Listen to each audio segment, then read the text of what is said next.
মূল যে বিষয়টা সেটা হলো, এটা আমাদের দেশেও বিদেশেও সব জায়গায় কিছু লোক আছে যারা বাতিল ফেরকা, বাতিল 72 ফেরকার লোক যারা, এরা বলে থাকে শবে বরাত কোরআন শরীফ, সুন্নাহ শরীফ অর্থাৎ হাদিস শরীফ ওনাদের মধ্যে কোথাও নেই। নাউজুবিল্লাহ। আসলে লোকগুলি কঠিন মূর্খ। এই জন্য মূর্খ যে শবে বরাত যে শব্দটা, এটা তো কোনো আরবি শব্দ না, এই সব শব্দটা হচ্ছে ফার্সি। তো কোরআন শরীফ এবং হাদিস হচ্ছেন আরবিতে, তাহলে সেখানে কী রয়েছে সেটা দেখতে হবে। যেমন আমরা নামাজ বলি, রোজা বলি, নামাজ রোজা কোরআন শরীফ হাদিসে কোথাও নাই। যেহেতু সেখানে সলাত আছে, সাওম আছে, সিয়াম আছে, রমাদান শরীফ আছে, আমরা যা বলি সেটা আমাদের এলাকা ভিত্তিক ভাষা। আরেকটা বিষয় হচ্ছে এখানে এই এলাকায় ছিল আগে মাতৃভাষা ফার্সি।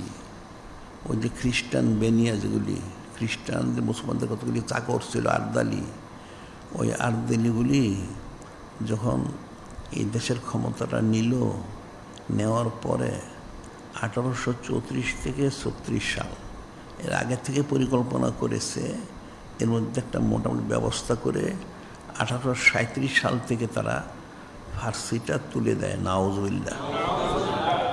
এরা তখন এই দেশের মূল ভাষা হিসেবে ইংরেজিটাকে ব্যবহার করে, তখন তারা ফার্সি তুলে দেয়। তার কারণে কিছু শব্দ তারা তুলে দিচ্ছে, কিছু শব্দ রয়েও গেছে।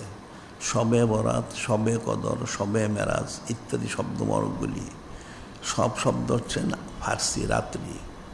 মেরাজ আরবি শব্দ, কদর আরবি শব্দ, বারাত মূল হচ্ছে আরবি, পরে বাংলা অন্য ভাষায় আছে। যেমন আরেকটা বিষয় হচ্ছে, যেমন খোদা বলে মানুষ সবাই, কিতাবেও লেখে খোদা তাআলা, খোদা পাক। মানে খোদা শব্দ যেটা, এই খোদা শব্দ কিন্তু কোরআন শরীফ, সুন্নাহ শরীফ, হাদিস কোথাও নাই। এটা একটা ফার্সি শব্দ যার অর্থ হচ্ছেন খোদা, যিনি আপসে এসেছেন, যেটা সূরা ইখলাস শরীফে লাম ইয়ালিদ ওয়া লাম ইউলাদ, যে ওনার থেকে কেউ নয়, উনি কার থেকে নন, সে হচ্ছে খোদা। তো যেই শব্দগুলি কোরআন শরীফ, সুন্নাহ শরীফ ওনাদের আলোকে শরীয়তের খেলাফ হয় না, সেই শব্দগুলি ব্যবহার করা জায়েজ। আর যেই শব্দগুলি কোরআন শরীফ, সুন্নাহ শরীফ ওনার খেলাফ হয়, সেগুলি ব্যবহার করা জায়েজ নেই। যেন খোদা তাআলা, তাআলা শব্দটা আরবি, কিন্তু খোদা পাক, এই পাক শব্দটা কিন্তু আরবি না, এটা ফার্সি। তো অনেক শব্দ এরকম রয়ে গেছে যে কোরআন শরীফ, হাদিস শরীফ মধ্যে সরাসরি নেই, কিন্তু সেটা মশহুর। আমাদের এলাকায় শবে বরাত মশহুর।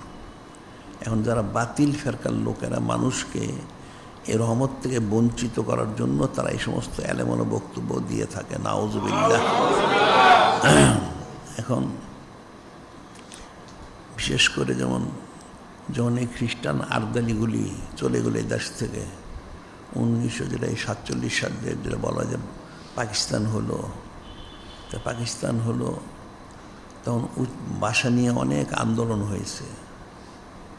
উচিত ছিল একটা মুসলমান দেশের মূল ভাষা আরবি করা, কিন্তু তারা এটা করতে পারেনি। এটা তারা মারামারি কাটাকাটি করে বিচ্ছিন্ন হয়ে গেছে, কিন্তু সেই ইংরেজি ভাষাটাই রয়ে গেছে। নাউজুবিল্লাহ।